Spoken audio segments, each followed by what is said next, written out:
Hi everyone, please subscribe my YouTube channel new more videos.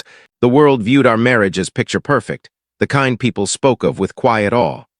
Friends envied my husband's calm confidence and the way I stood by his side, smiling as if nothing could shake us.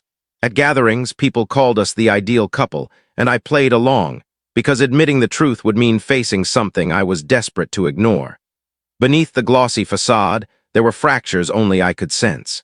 My husband was caring, but his job consumed him.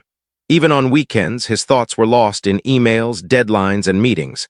I convinced myself it was temporary, that his drive was part of our love, that sacrifices now would pave the way for a brighter future. But nights grew colder, mornings felt hurried, and our talks dwindled to surface-level exchanges. "Did you sleep okay?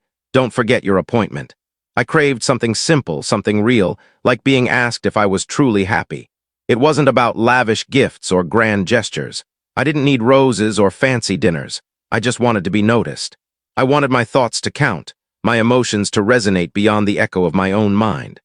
I tried to fill the void with friends, hobbies, charity work, anything to convince myself I was okay. But every time I dressed up for an occasion and caught his distracted glance, I felt like a ghost. I still loved him. That never faded. But it hurt watching him slip into a world where I barely registered. The change wasn't sudden. It was subtle, like dust gathering in a corner you don't notice until the light catches it. I'd share details about my day, and he'd nod, eyes glued to his phone. I laughed at my own humor to drown out the quiet. Somewhere between our wedding vows and our packed schedules, I started feeling like a visitor in my own marriage. I blamed myself, wondering if I'd changed, if I'd become boring, if this was just how love aged. But late at night, when he drifted off mid-conversation, I'd stare at the ceiling and whisper to the darkness. "Do you even notice me?" The world still saw us as flawless. Friends called me fortunate to have such a driven husband. My family praised his reliability. I agreed because it was simpler than admitting that reliability doesn't warm you at night. It wasn't anger I felt. It was loneliness, deep and silent. I kept telling myself every marriage has its phases, that I just needed to wait for better days. But a quiet fear grew inside me, a gnawing dread that I might be waiting forever. That fear, that aching emptiness, was what opened the door to what came next, though I didn't realize it then. All I knew was I wanted someone, anyone, to truly hear me when I spoke. I wanted to feel alive again, not like a perfectly poised figure standing next to the man everyone admired. It started so innocently I barely noticed. An old friend re-entered my life after years apart, someone who'd once been a constant but had faded into the past. We exchanged casual hellos that stretched into a brief conversation, and for the first time in months, someone looked at me and truly listened. It felt harmless, just simple talk about work, family, and how quickly time passes. But the way he asked questions, the way he cared about my answers, caught me off guard. I left that short encounter feeling lighter than I had in ages, brushing it off as nostalgia. A week later, we crossed paths again. He remembered the little things I'd mentioned before, details my husband wouldn't recall. It surprised me how much it meant to be remembered. Soon, chance meetings turned into regular coffee chats, always innocent on the surface. I told myself it was just friends catching up, nothing more. But deep down, I knew I was filling a void I'd been pretending didn't exist. When he laughed at my stories or noticed I seemed tired and asked why, I felt visible again. That simple act of being noticed was exhilarating. I hadn't planned for this. I didn't wake up one day deciding to let someone else into my emotional world. It happened slowly, like water seeping through a roof you thought was sturdy.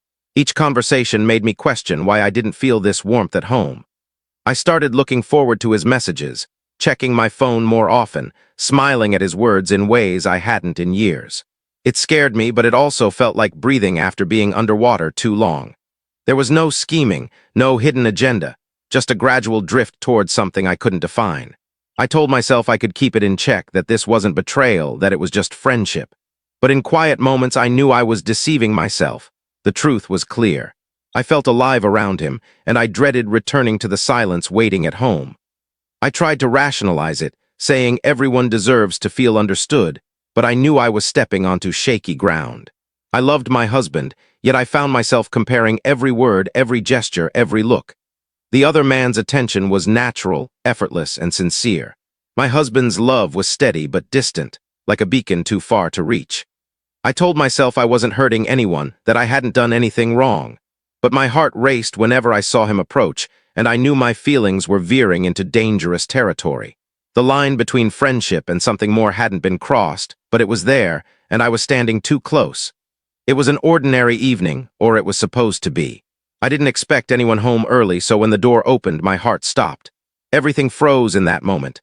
My husband stood there, his gaze locked on me, then shifted to the man beside me. The air grew heavy, thicker than any silence I'd ever known. There were no accusations, no raised voices, just a stunned look that cut through me. He didn't need to speak. His silence said it all. I felt the blood drain from my face. I wanted to explain, to say something, to reach out, but words failed me. The friend left quickly, awkward and pale, leaving behind a void louder than any argument. I turned to my husband, but he stood motionless, his face unreadable, as if he'd found a stranger in his house. I whispered his name, but he didn't answer. He just walked past me to another room, his footsteps sharp and final. In that moment, I realized how fragile everything was. I hadn't crossed a clear line, but I'd built a bridge to someone else, and my husband saw it. His hurt was palpable in his silence, more painful than anger, more crushing than yelling. It wasn't about what he witnessed.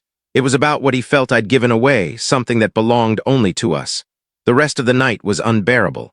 The house felt colder, every clock ticked louder than the words we didn't say. I replayed the moment endlessly, trying to rewrite it, wishing I could undo every step that led there.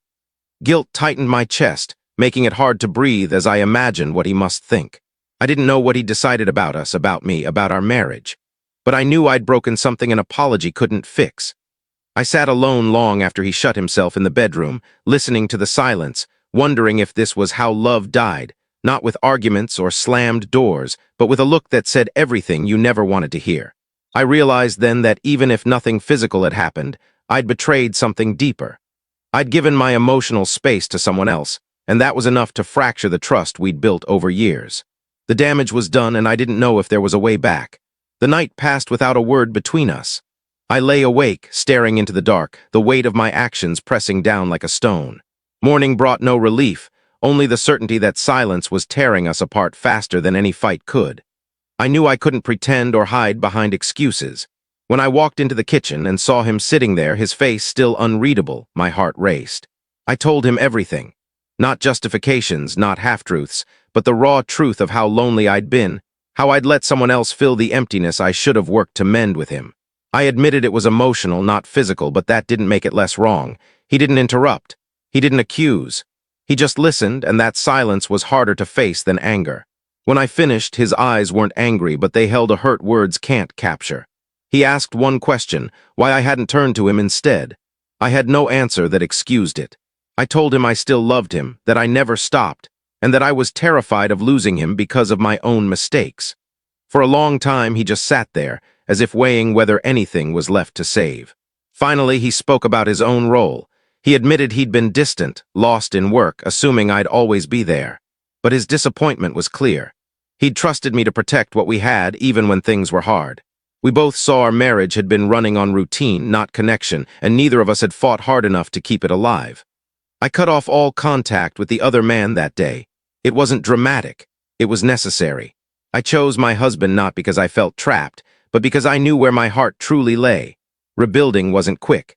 Trust doesn't return with one promise. It took work, honest conversations, uncomfortable moments, and small gestures to show we still mattered to each other. Looking back, I see that betrayal doesn't need to be physical to leave wounds. Emotional distance can hurt just as much, and healing means more than apologies. It means change. We learned to truly see each other again, to talk openly, to notice the little things we'd overlooked. The sting of that silent moment when he saw me with someone else still lingers, but it pushes me to never let us drift apart again. Love isn't just about promises made years ago. It's about choosing each other every single day.